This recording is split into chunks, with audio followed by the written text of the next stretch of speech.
Hello and welcome to episode 52 of Hitting the Bar, the football podcast. I'm Chris Karle. And I'm Geoff Saunders. Well, we've got a lot to talk about, the European Cup finals and all that, Geoff, but first of all, as tradition has it, your trivia question. Okay, well, we just finished the Champions League, and for me, the stars of the Champions League were Atalanta.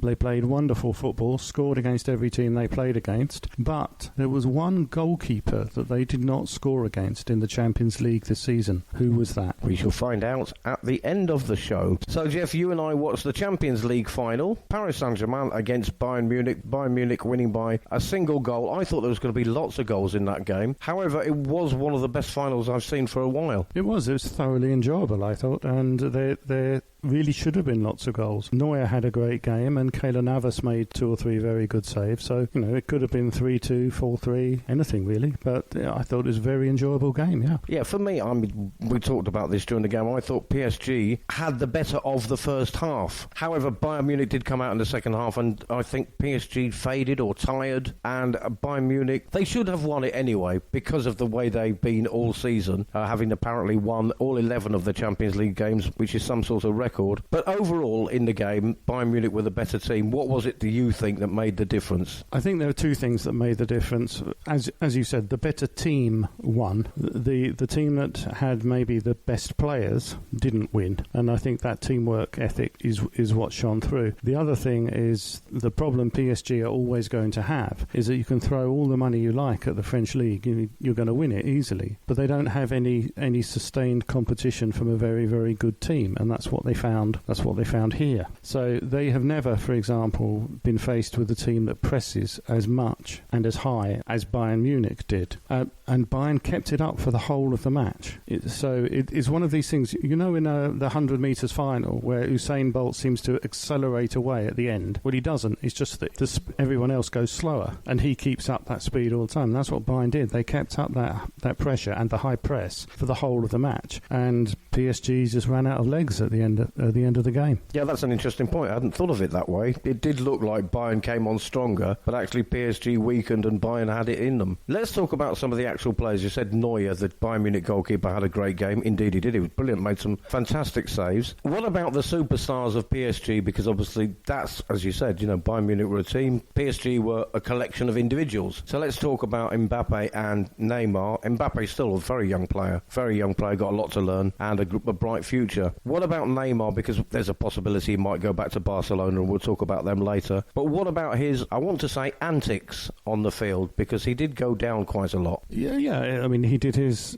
going down like he's been shot, 6 or 7 times in the match. It was, it's embarrassing to watch, isn't it? And he does himself no favours. If he'd cut that out of his game and just accept the foul when it's a foul, referee blows the whistle, and stop waving your hand and trying to get the player booked and all this other nonsense he does. But rolling round on the ground 6 times, oh my God, I've been shot, it does him no favours. And people like me, I will not appreciate how good he is, and he's very, very good, because there's always that in the back of your head. So if he could cut that out, and I thought in many respects he had a very good game. He was passing the ball more than he has in any of the other games, and this is the problem that Mbappe had in. I don't know if you remember, but 15 minutes in, there was 2-on-1, Mbappe in front of the goal, 1 defender, and Di Maria to his right. If he'd rolled the ball to Di Maria, it's almost an open goal. But no, he took on a shot, scuffed it, and it went straight to Neuer. That is the issue. When you put incredibly talented individuals on the pitch and just say to them, okay, look, you lot do what you want, you 3 do what you want, the rest of the team will coach. It doesn't build that team ethic where you're happy to pass the ball to someone else and happy that they score. It's like 6-7 years ago when David Villa was at Barcelona, and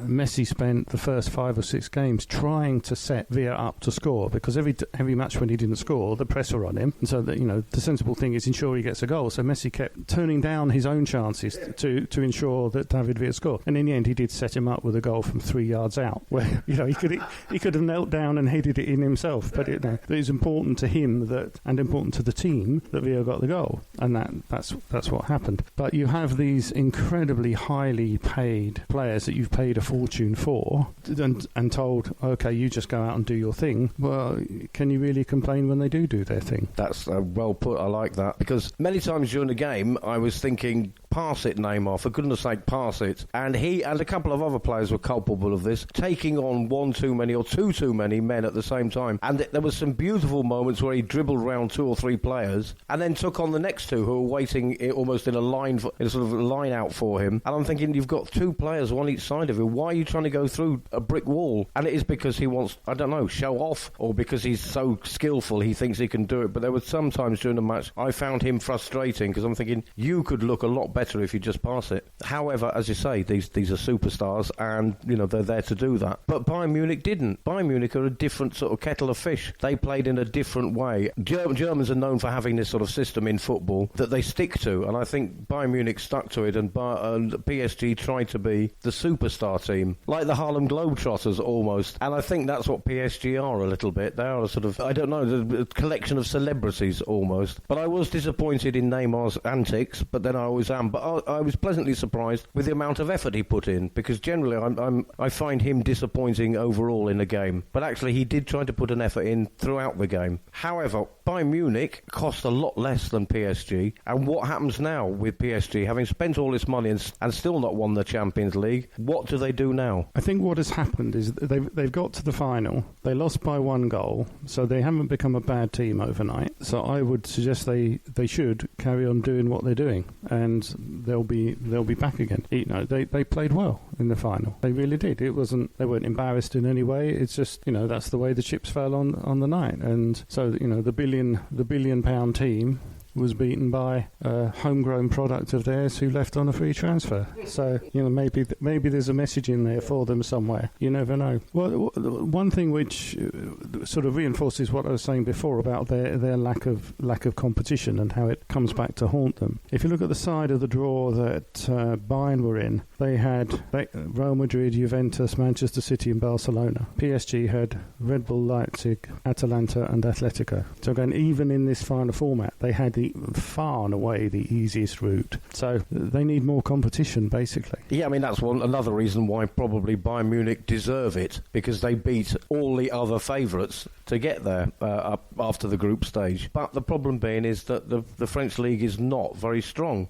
So I don't know where they're going to get this competition from in order to make them a better team. But it was a good final, and PSG certainly didn't disgrace themselves. They looked good. It was an exciting game, and could have gone either way. It could have gone either way. It went to the right team, I think, in the end. They were the better team overall on the night and throughout the competition. So well done to Bayern Munich, one team who've exposed their weaknesses during this competition, and we spoke about it last week, but there have been developments. Last week we were speculating who was going to be Barcelona manager, and then, of course, by the time I put it up online, they'd found one. But it is Ronald Koeman, who we said should not be the manager. We don't think he's strong enough or got the experience. Barcelona are going to have a bit of a clear-out, and I want to address that before we talk about the main personalities, if you like, Messi and Koeman, and how they'll get on. But there's a lot of players that have been sort of given their cards, Geoff. But you can explain that more. Yeah, a couple of things happened. Bartomeu, who's the president, the idiot president who is going to lose his position in the next elections next year, he issued a list of players that he considered untransferable. And then the newspapers took the view that if you weren't on that untransferable list, you therefore were going to go, and then they decided that they were, which isn't quite what's happened. Luis Suarez, Ivan Rakitic, Arturo Vidal and Samuel Umtiti have all had telephone calls from either Koeman or senior people within Barcelona, not saying they're going to be transferred, but saying that Barcelona are going to rescind their contract. So in other words, buy out do a deal to buy out the remains of their contract and let them leave as free agents, which is an extraordinary position to take, I think. So there's those four. The ones that Koeman has said he wants to keep, who had previously been, according to the newspapers, these people Barcelona wanted to get rid of, were Busquets, Piqué and Jordi Alba. Koeman definitely wants to keep those, which is sensible given their age, because they wouldn't receive any money for them anyway. And in the case of Jordi Alba, they only gave him a new contract at the start of the last season, a contract to 2024, so paying that off is going to be incredibly expensive. So they're going to stay. Coutinho is wanted by Koeman, so it looks like he stays as well. On the list of the untransferable players, there's Ter Stegen, Clement Lenglet, Ousmane Dembele, and God knows why they want to keep him, Nelson Semedo, Frankie de Jong, Ansu Fati, that fantastic young 17-year-old who's just brilliant, and Antoine Griezmann. So they're all staying, along with Messi, Busquets, Jordi Alba, Piqué. So it's not an enormous cull that the newspapers are talking about, and if he can pull it off, well then fine, but I don't think it makes any difference, because along with the new president will come Xavi Hernandez as the coach, so he's going to have to win the league and the Champions League next season to stand any chance of keeping his job. And that's just not going to happen, is it? Not with that current team, and not with whoever they cull or don't cull or get rid of. But it is quite interesting that that they're actually terminating or paying off these contracts. Luis Suarez, they're surplus to requirements, and so much so that they're prepared to just give him a cheque and say, you're free to leave. So that means they don't even value him enough to put him up for sale. That's quite extraordinary. I'm not a fan of Luis Suarez because of his behaviour, what with biting and diving and cheating and all those things that he's been accused of, allegedly. But then he's a great footballer. There's been a lot of speculation, of course, as to where some of these players will go. I don't know if it was humour, but one of the journalists who works for a London paper writing about Tottenham said that Luis Suarez would make a good backup for Harry Kane. I mean, I don't know how much possibility there is. I mean, I don't think Tottenham could afford Luis Suarez's wages. But where could he go now? If Barcelona don't think he's even good enough to put an advert in the window, just showing him the back door and patting him on the back and saying goodbye, where could these players go to? Because they are all of a certain age, I suppose. Oh, I don't think there'll be any shortage of teams that will want to take them. Just think of the top three teams in Turkey are always picking up ex.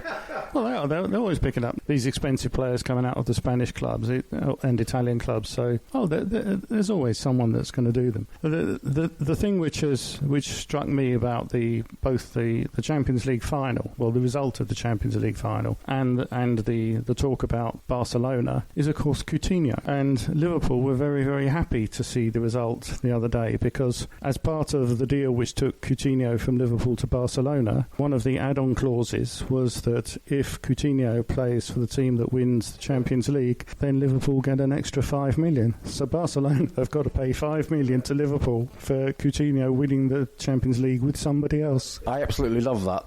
That really adds insult to injury. And kind of just, it goes to show Barcelona, really, you should be playing. He scored 2 in the 8-2 victory over Barcelona from Bayern. Didn't celebrate, all the usual nonsense. But really, it does kind of show Barcelona up for their weaknesses, I suppose. They got rid of Coutinho out on loan. He then wins the Champions League, and they've got to pay $5 million to Liverpool for the privilege of it. So Barcelona in disarray, but let's have a little talk about why you don't think, or we don't think, Koeman is the right man for the job, and what Messi is likely to be doing. Well, I don't think Koeman's the right man for the job, because I don't think he's strong enough, and I don't think he's good enough. And getting Southampton to 6th or 7th, well, okay, that's a good performance, but it's not a great one. And he went to a team in a slightly higher division within the Premier League, Everton, and didn't do very much at all. Went to Valencia, who were one of the top 5 teams in Spain, and he was a disaster. Took them to within 2 points of relegation. In one season, that was an absolute disaster. So I cannot imagine that the players will have very much respect for him in the dressing room. And he's rumoured to have telephoned Messi and had a conversation with him, and Messi wasn't that impressed with him. So, Messi just wants somebody, another attacking focal point in the team. So it's not the defence just have to worry about Messi. They've got to think about someone else as well, and that creates space. And Barcelona have been absolutely abject over the last 3 years and had a terrible transfer policy, completely failed to put a team on the pitch. And Messi's dragged them to 2 championships and Champions League semi-finals in that time on his own, basically. He just wants someone in. That's why he wants Neymar back, because Neymar is that focus that the other defence can't ignore. Whereas at the moment, if you've watched any of those games of Barcelona this season, even when the attack was going up the left-hand side, they check, come back in, look for Messi in the inside right channel, and it was all made very, very easy in Barcelona's final match against Bayern, which finished, as we know, 8-2. A rebuilding job to do at Barcelona, but it isn't just the players and the team. The whole thing from top to bottom has got to be looked at. And, you know, we've said before about these 11 directors who've all either resigned or been fired over the last year and a half. The problems that represents, they've got to be sorted out, and that can only be done by a new president. And that new president will come in, he will be elected, and he wants Xavi Hernandez as manager. So they're paying a lot of money to Koeman for basically an interim position. You know, they should have brought Valverde back, because everyone at Barcelona now thinks Valverde was much better than they thought he was at Christmas. Yes, it's kind of funny, really, isn't it? That you look back with 2020 vision or whatever hindsight, and suddenly it doesn't look as bad as it was. But Barcelona, yeah, I mean, I think the problem with Messi is correct. What you say is that he wants to win things and he can't do it on his own. And he's been saying for a long time he wants backup, he wants somebody to work with, because I've almost got the case of like some sort of cartoon with one guy with the ball, which he always has, stuck to his feet, and 10 other outfield players from the other team just chasing him around, because and his own team looking for him, but not looking out for each other. So they're not a team. They're I mean, what happens when he's injured? When Harry Kane has his annual injury, Tottenham at least have some kind of backup, and they play more or less as a team. And I mentioned Tottenham because that's who I support. But if Messi is out injured, which he's not really known for, is he? But when Messi is out injured, there is no Barcelona. And I think he recognises that. What he recognised in Koeman, or not being impressed with Koeman, I don't know. Maybe he wasn't given an assurance that player he needs to help him, like a Neymar, is coming in, or maybe he just felt that Koeman, as I suspect, is kind of a weak personality, and I mean that with great respect. But he's not a Klopp, he's not a Mourinho, he's not a Ferguson, and I think you need to rule with a rod of iron at a team like Barcelona with those superstars. And the other thing is that footballers talk. Just because they play for different teams doesn't mean they're not friends. You know, footballers get transferred around all over the place, and they talk. And I'm quite sure that everyone in that Barcelona dressing room knows someone who's played for Koeman, and they're not impressed. And he's never impressed in his public statements, either when you've listened to him or read what he said. And, you know, the direct experience that he has in Spain managing Valencia was a disaster. And every player in that dressing room will know that, because most of them played against that team. That's an excellent point about footballers talking, and you know that they all know each other. You see at this time of year photographs of footballers on holiday together from different teams. There were some photographs of some of the Tottenham players with ex-Tottenham players, Arsenal players, Barcelona players, all meeting up on holiday together. They've all got the similar or the same agents. They all do television appearances together. Of course they all know each other, and they're in the same profession, and they share the same experiences. Of course they're going to talk. And I think that's a good point, Geoff. I now have an image in my head of the Barcelona players going, who have you got in your Rolodex? Who have you got on your phone that's played for this fella? Who is he? Because some of the younger players won't even know who he is. And then going, you know, phone up so-and-so who used to play at Southampton and ask him, and they've gone, no. No. And I think that's probably what's happened, yeah, and Messi's not impressed. So you think Koeman will be there just for a season, and then they'll get rid of him? What if Messi goes? Where would he go? No, I really, really couldn't say. There are very few clubs in the world, very, very few clubs in the world that could afford his wages for a start. He's by a long way the highest paid footballer in the world, and it's not a question of, you know, these sports washing projects like PSG, and, you know, they've got the money, but they wouldn't be allowed to spend the money because they're full foul of the FIFA or UEFA financial fair play rules. You know, £1.75 million a week is a huge bill to take on. So I really, really don't know. I'm absolutely sure he's going to stay at Barcelona, because I don't think there's anywhere else he could go. The other thing, and I said it to you on Sunday, I think, when we were watching the final, and I think it was a stupid thing to say in many ways, but it is something that occurs to me, is that he's been at Barcelona since he was 10 or something. He's been there all his footballing life. He knows the club inside out. He's been there probably longer than nearly everybody who works there. For him to then take the leap and move to Germany or England, I don't think he would feel prepared for that or up for that. I think where he is now is where... I mean, Barcelona is the biggest one of the top 5 clubs in the world and always has been, or certainly has been for a long, long time. First of all, if somebody said to him, do you fancy living in Norwich or Manchester United or Liverpool or Bayern Munich, I'm not sure he would see that as a step up. And I'm not sure he would see it as a necessary thing at this point in his career. Why would he move?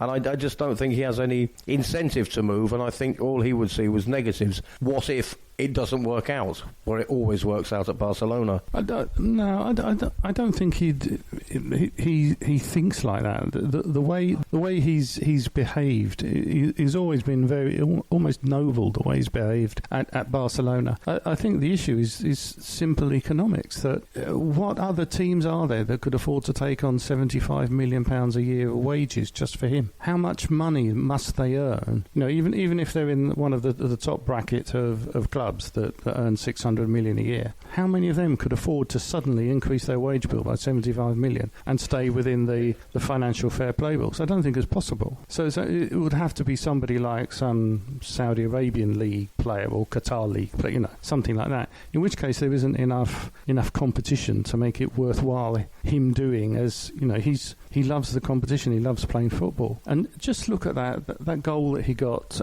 in the match before Bayern Munich, where he did one of those things where the ball was tied to his foot and he went in and out, right and left, was fouled, was falling over, and whilst he was falling over, still moved the ball to his left and hammered it into the top of the goal. I mean, he's done extraordinary things that nobody has ever seen done on a football pitch, and he loves it. So I can't see him going to one of these, sports washing projects or one of these places like Saudi Arabia, where they'll match his wages. Can Chinese clubs even afford it? I don't think they can. The thing people forget about the Chinese clubs is that the salary you see quoted, the club actually pays twice that, because there's effectively an import duty on foreign salaries. So it would be like 150 million for them. I don't think a Chinese club can afford it, and I don't think any of the UEFA clubs could afford it and stay within financial fair play. You're down to Barcelona shipping out a load of players to reduce their wage bill, which is £390 million a year. So if they can take a big chunk out of that and bring in young players, go back to what they used to do, take the players from La Masia and bring them on, and accept that you might not win the league this year, but you'll probably win it next year, I think that's the way forward. And I think Messi would love to be part of that. He's always been very good at sort of suppressing himself and saying, right, okay, we're doing this, and he loves the idea of bringing on the young players like he has with Ansu Fati, for example. So I think he'll stay, I'm sure. Yeah, all fair comments. I mean, like you say, I don't think in the same way as Messi. I'm sure he's a lot more sensible thought about the whole issue. But yeah, I like the idea that he does bring on new players. He's very loyal to Barcelona. He wouldn't want to play in the Saudi Arabian or Qatari league, even if they could afford him. So I mean, he'd be an exhibition match kind of specialist. The only other option, because people can't afford him, is for maybe PSG, Man United and Bayern Munich to have him on a sort of timeshare basis. played several games for each. Well, that almost happened before when Di Stefano came from Argentina. He was recruited by Barcelona, and General Franco, who was the dictator of Spain, for those of you who don't remember, said it was unacceptable for the world's best player to come and not play for Real Madrid, who are and so the clubs got together and they came up with a scheme whereby he'd play half a season for Real Madrid and half a season for Barcelona. It's just absolute madness. It didn't actually happen. He went to Real Madrid, but those things have been thought about. That's brilliant. I mean, that was just off the top of my head without even knowing that. That's fascinating. I think we better move on because of time constraints. From Lionel Messi, the best player in the world, and by the way, I think now what you said there about it, being brought down, dribbling it through several players and everything, probably better than Pele. Certainly had more games and justification to be the best player ever. Let's move on to a very expensive player who does not have that claim and who is in the papers for all the wrong reasons this week. Harry Maguire of Manchester United was arrested last week on the island of Mykonos in Greece by police for various reasons which we'll cover now. But the behaviour of Manchester United captain, representative of a club, being accused of assaulting a police officer and being accused accused of, and these are all allegedly bribing a police officer. What do you make of that? As a young man and as a sportsman, as particularly a footballer, I suppose we shouldn't be surprised. Yeah, he behaved like a young Englishman on holiday in a Greek resort, didn't he? I mean, that's exactly how he behaved. Regarding the question of him being a representative of Manchester United, well, I think that's crap. And imagine if he didn't play for Manchester United, but imagine if he was a sales rep for a brewery or something on holiday with his mates. Would you say he was the representative of the brewery? You know, if he was a clerk in Barclays Bank, is he a representative of Barclays Bank? Absolute crap, no.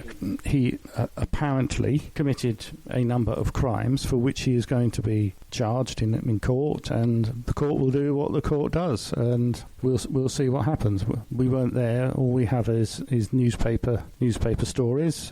Some of them do appear to be a little bit strange. You know, negotiating the size of the fine with a police officer. You know, that doesn't usually go very well, does it? The stories this morning are that the police have accepted that he was genuinely just trying to find out how big the fine was going to be. And if you believe that, you'll believe anything. Harry Maguire, through no fault of his own, he was the subject of a trivia fact this weekend. Bayern Munich, they signed Robert Lewandowski, Serge Gnabry, Alphonso Davies, Kingsley Coeman, Leon Goretzka, Leroy Sané, and Joshua Kimmich, all for the price of one Harry Maguire.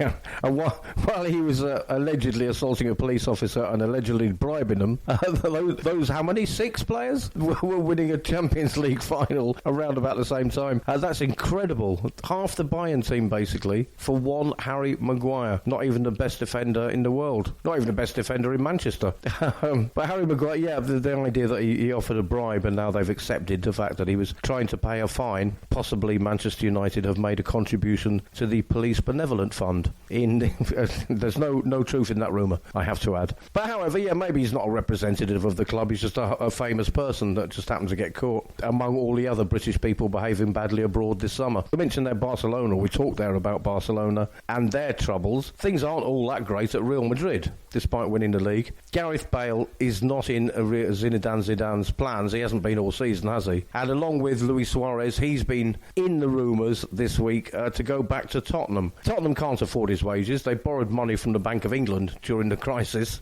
Corona crisis. They can't really afford his wages. Maybe he'll go on a year-long loan. That would be great as a Tottenham fan. But for Gareth Bale, would that be a good move? Going back, they say never go back to ex-girlfriends and all that kind of thing. Would it be a good thing for Gareth Bale to get game time, wouldn't he? I would think that anything that gets him game time at a top club in a top league would be very good for him. Yeah, it can't do him any good, and he can't feel very good. I mean, he's always come across as a very, very genuine, very honest guy. So I don't think it will sit well with him that he's getting 600,000 a week for sitting in the stands doing nothing. And the proof of that is the comments that we hear from his teammates at Real Madrid, who still like him very much, and they all say he trains as hard as anybody.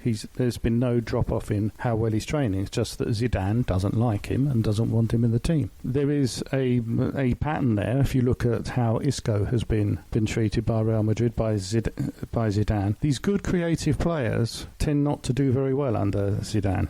It's an interesting thing. It's almost like, yeah, very like it's almost as if they don't want another player to be getting the limelight that they believe is theirs, or should be theirs. It struck me a while ago that Isco is having the same sort of problem. Isco, remember 2 years ago, Isco was the next great thing. He was fantastic, and we're down here quite near Malaga where Isco is from, and he's very much a local hero, and he is genuinely one of the very best players in the world. A fantastic inside forward, but Zidane doesn't like him. So I don't know. I don't think Bale is in any way to blame for any of this. He has done nothing wrong. He has been extremely professional, but he really should be playing, and I think he thinks that too. I'm a Tottenham fan. A lot of Tottenham fans, or a certain amount of Tottenham fans, still slightly angry with what they call the way he left Tottenham. But you get that with fans everywhere saying, he betrayed us and all that kind of thing. He went on to Real Madrid, for goodness sake. You can't blame him, and you wouldn't blame him now for wanting to come back one way or another, be it Man United or Tottenham. I think you're right. I think he he behaves very honourably. You never really hear him saying anything. He made a few jokes while he sat in the stands during the Corona crisis. He's not been picked for Real Madrid for a very long time. He's just sat there. He's just saying probably he's very happy to be earning 600 grand a week, but probably not very happy with the way that he's doing it. And I think, as we said before, if you're a player, you want to be playing, no matter where. And I would like to see him back at Tottenham. You've said that you don't think he'd be a Mourinho-type player, but I don't think Mourinho could. If the board said to him, we've got a chance of taking him, I don't think Mourinho could say no. Well, I don't know. I mean, the thing that the problem with Mourinho and Eden Hazard was that he kept going on and on and on and almost bullying Hazard. Oh, you're not covering back enough. You're not tackling back enough. You're not. Now, that's not what Hazard is in the team to do. Hazard is in the team to beat the opposition defenders, score or create chances. And to not like him because he doesn't do something that he shouldn't do is crazy. And I think Bale will be in exactly that position with Mourinho. He'll happily take him, have the first 4 or 5 games where Bale will probably score a hatful, and then he'll start trying to turn him into David Beckham.